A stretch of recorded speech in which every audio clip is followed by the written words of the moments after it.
Hello friend, मैं चंदन कुमार आपका स्वागत करता हूं स्टडी विद सी कुमार में। उम्मीद करता हूं कि आप सभी खुश और तंदुरुस्त होंगे। तो दोस्तों, आज है हमारा बिहार के स्थलों में है इको पार्क, जिसे राजधानी वाटिका कहते हैं दोस्तों, जो पटना में स्टैंडर्ड रोड पर स्थित है दोस्तों इको पार्क का उद्घाटन नीतीश कुमार ने अक्टूबर 2011 में किया था। नीतीश कुमार वर्तमान मुख्यमंत्री भी हैं दोस्तों। इसको विकसित करने का मुख्य उद्देश्य था दोस्तों पटना जू के लोड को कम करना दोस्तों। तो आज हम इको पार्क में जाने दोस्तों। इसी तरह बिहार के स्थलों में एक एक कर सभी के जानेंगे दोस्तों, जो परीक्षा की दृष्टि से भी महत्वपूर्ण होगा दोस्तों। अब हम अपना विषय कंटिन्यू करते हैं दोस्तों। पिछले वीडियो में हमने पढ़ा था दोस्तों राज्य का विधानमंडल, जिसमें हम विधानसभा के बारे में पढ़ा था दोस्तों। राज्य के विधायिका के बारे में हम जानते हैं दोस्तों। विधायिका के मतलब बिल बनाने वाले सिस्टम दोस्तों, जिसके द्वारा बिल बनाया जाता है। और विधायिका, जिसे राज्य में विधानमंडल कहा जाता है दोस्तों। राज्य का कानून जो जहाँ बनता है विधानमंडल होता है दोस्तों। और विधानमंडल के 3 अंग हम पढ़े थे दोस्तों: राज्यपाल, विधान परिषद और विधानसभा। तो विधानमंडल का वर्णन दोस्तों अनुच्छेद 168 में है दोस्तों। और उसी में विधानसभा का हमने अध्ययन कर लिया था दोस्तों, जो अनुच्छेद 170 में था। और राज्यपाल के बारे में, जिसके पद के बारे में 152 अनुच्छेद में वर्णन था दोस्तों। अब हम बात करेंगे दोस्तों उच्च सदन, विधानमंडल के उच्च सदन विधान परिषद के बारे में। विधान परिषद का वर्णन दोस्तों अनुच्छेद 169 में है दोस्तों। अब आते हैं दोस्तों, आगे बढ़ते हैं। संविधान के 6ठे भाग में अनुच्छेद 168 से 212 तक राज्य विधानमंडल की संगठन, गठन, कार्यकाल, अधिकारियों, प्रक्रियाओं, विशेषाधिकारों तथा शक्तियों के बारे में बताया गया है दोस्तों। संविधान के अनुच्छेद 169 में विधान परिषद के गठन एवं समाप्ति का उल्लेख किया गया है दोस्तों। अब आते हैं दोस्तों विधान परिषद का गठन कैसे किया जाता है या समाप्त कैसे किया जाता है। तो विधान परिषद का गठन दोस्तों उस संबंधित राज्य में उसके लिए एक बहुमत पारित करना होता है दोस्तों। बहुमत कितना होगा दोस्तों? तो कुल विधानसभा सदस्यों का 2/3 भाग बहुमत में रहना चाहिए दोस्तों। फिर ये बहुमत पारित होगा विधानसभा में, फिर उसे संसद में भेजा जाएगा दोस्तों केंद्र स्तर पर, जहाँ से अगर संसद इसको पारित कर देता है तो उस राज्य में विधान परिषद का गठन हो जाएगा दोस्तों। इसी तरह मान लिया जाए कि विधान परिषद भंग करना है तो विधानसभा में पुनः बहुमत जुटाया जाएगा दोस्तों, 2/3 भाग दोस्तों। और अगर बहुमत पारित हो गया तो उस राज्य से विधान परिषद विघटित हो जाता है और संसद द्वारा इसको विघटित कर दिया जाता है दोस्तों। तो विधान परिषद का गठन के बारे में पढ़ेंगे दोस्तों। यदि संबंधित राज्य विधानसभा में इस संबंध में संकल्प पारित करे, इस तरह का कोई भी संकल्प या विशेष प्रस्ताव राज्य विधानसभा द्वारा पूर्ण बहुमत से पारित होना चाहिए दोस्तों। यह बहुमत कुल मतों का एवं उपस्थित सदस्यों के 2/3 से कम नहीं होना चाहिए दोस्तों। फिर इसे संसद में भेजा जाएगा। संसद से पास होने के बाद फिर संबंधित राज्य में विधान परिषद का गठन हो जाएगा दोस्तों। विधान परिषद को समाप्ति के लिए भी 2/3 बहुमतों का होना जरूरी है दोस्तों। विधानसभा की सिफारिश के बाद विधान परिषद को संसद समाप्त कर सकती है दोस्तों। अब आते हैं दोस्तों विधानसभा की संरचना क्या है दोस्तों। तो अनुच्छेद 171 के तहत विधानसभा की संरचना के बारे में बताया गया है दोस्तों। मतलब इसमें बताया गया कि किस राज्य में कितना विधान परिषद की संख्या होगी या कितना रख सकते हैं, न्यूनतम या अधिकतम, इस बारे में बताया गया है दोस्तों। तो अनुच्छेद 171 में इस बारे में बताया गया है दोस्तों। विधान परिषद की सदस्यों की अधिकतम संख्या दोस्तों राज्य की विधानसभा का 1/3। मतलब कि बिहार में अगर विधानसभा सदस्यों की संख्या 243 है तो उसका 1/3 ज़्यादा से ज़्यादा हो सकता है दोस्तों विधान परिषद की संख्या, या फिर न्यूनतम 40 हो सकता है दोस्तों। अब आते हैं दोस्तों विधान परिषद के सदस्यों का निर्वाचन कैसे होता है। तो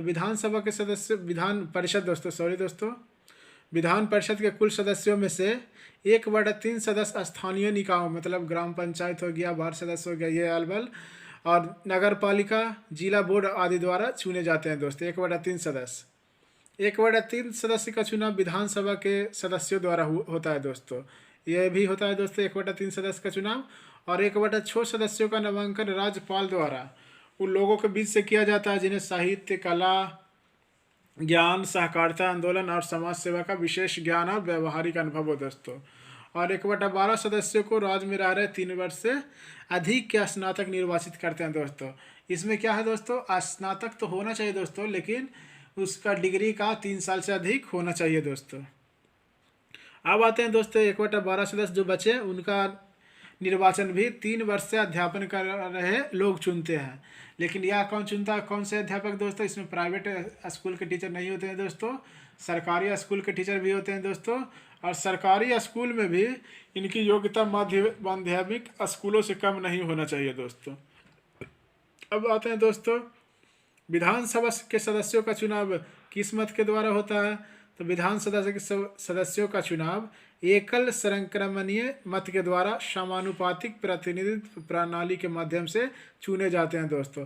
ये बहुत से एग्जाम में इसका क्वेश्चन आया है दोस्तों कि विधान परिषद के सदस्यों का चुनाव कैसे होता है। सॉरी दोस्तों, यहाँ विधान परिषद होना चाहिए था दोस्तों, इसको सुधार लेंगे दोस्तों। एकल संक्रमणीय मत द्वारा समानुपातिक प्रतिनिधित्व प्रणाली के माध्यम से चुने जाते हैं। विधान परिषद के सदस्यों का कार्यकाल, विधान परिषद एक अस्थायी सदन है दोस्तों। हम जानते हैं विधान परिषद एक अस्थायी सदन है दोस्तों, जो 6 वर्ष के लिए होते हैं इसके सदस्य दोस्तों।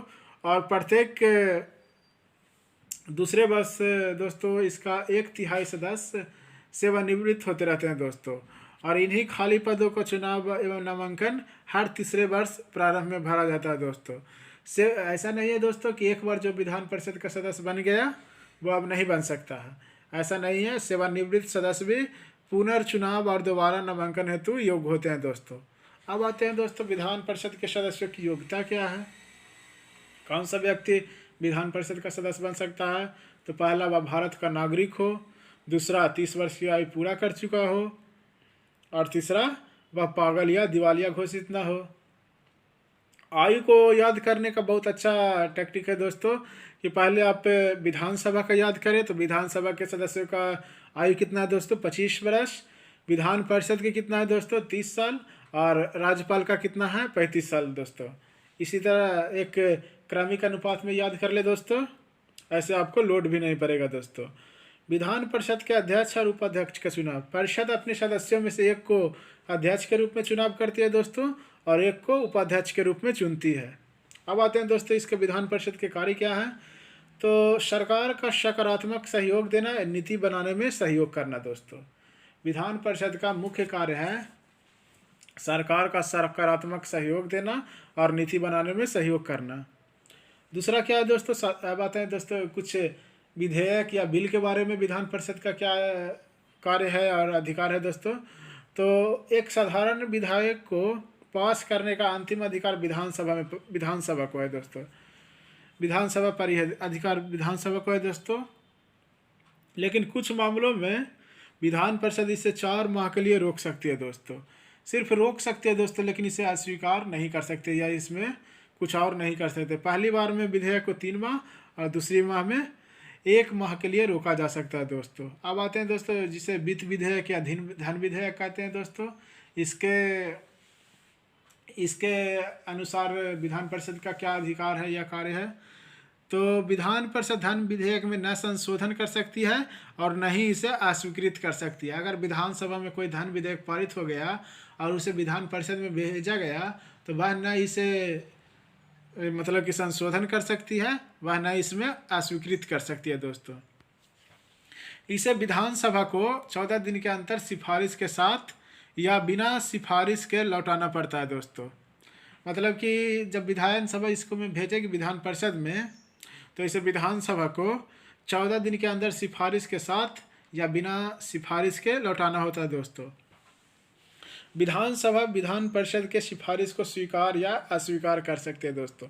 विधानसभा इसके लिए स्वीकृत है दोस्तों कि वो विधान परिषद का प्रस्ताव स्वीकार करे या नहीं स्वीकार करे। दोनों मामलों में वित्त विधेयक दोनों सदनों द्वारा पास माना जाता है दोस्तों।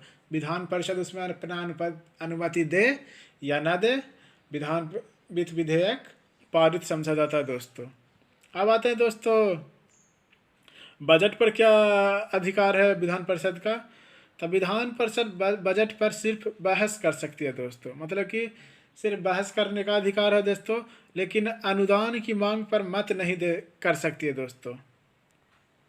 मतलब कि अगर कोई ऐसा बजट में है प्रावधान कि जिसमें मत देना जरूरी आ गया कि ये बजट इसमें चाहिए या नहीं, कृषि क्षेत्र में इतना से इतना होना चाहिए बजट, तो इसके लिए मान लें कि विधानसभा में मतदान हो गया तो उसमें मत नहीं दे सकती है दोस्तों।